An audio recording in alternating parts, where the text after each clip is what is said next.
You pour months of focus and intense effort into a single goal, only to watch it fall apart in an instant. That sudden, quiet isolation following a failure is a heavy weight to carry.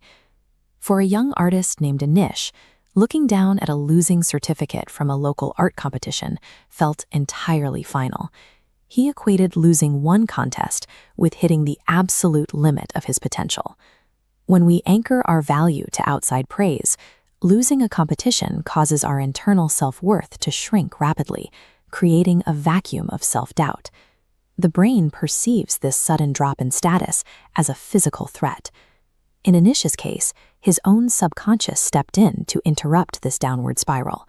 His shadow detached itself from his feet, moving on its own to challenge his decision to throw away his brushes. The shadow pointed out a clear flaw in his logic. Anish was taking one localized event, the single group of judges preferring another painting on a Tuesday, and using it as proof of his lifelong incompetence. That intense desire to quit right after a loss is a predictable psychological crossroads. It is the exact environment where mental resilience is either dismantled or actively forged.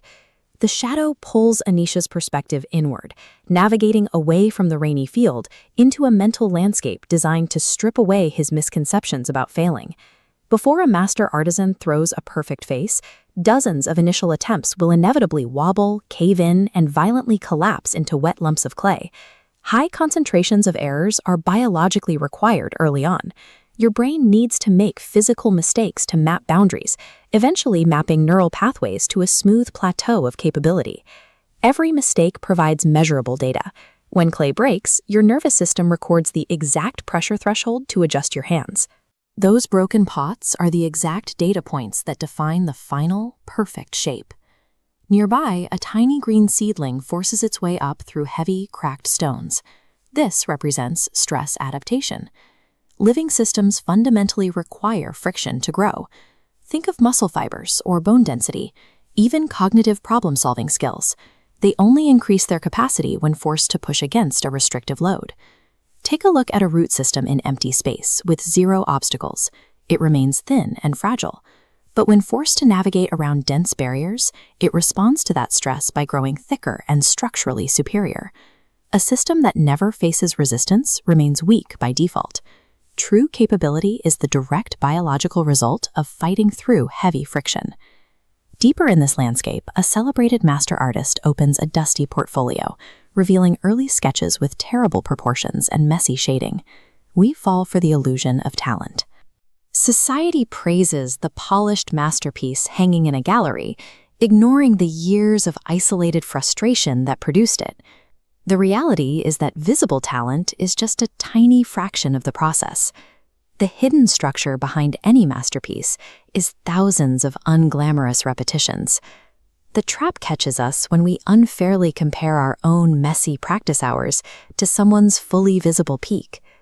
What looks like innate magic to an outside observer is the mathematical accumulation of thousands of ordinary, failed attempts. Back under the banyan tree, the shadow stops moving on its own. As Anish watches it settle back into its familiar, silent place, he finds the logic it shared, the data of the clay, the friction of the roots, already clear in his own mind. The shadow wasn't a separate teacher, it was simply the part of him he had stopped listening to. This shift changes his approach. He stops painting to win a certificate, an external prize he cannot control, and returns to painting because he enjoys the challenge of the craft itself. Anish throws himself back into his art. He paints for the work itself, detached from the fear of an audience's judgment or a ticking clock. This internal shift breaks down the mechanics of his new mindset. True self-confidence requires completely uncoupling your internal self-worth from external praise. Once separated, your drive becomes self-sustaining. Months later, Anish does win the District Art Award, but his reaction is different. The prize is a byproduct of his work, not the reason he picked up the brush. His shadow no longer needs to speak, because Anish now trusts the logic of his own mind. Your goals aren't waiting for a magical sign of approval. They are waiting for you to trust the process and believe in yourself.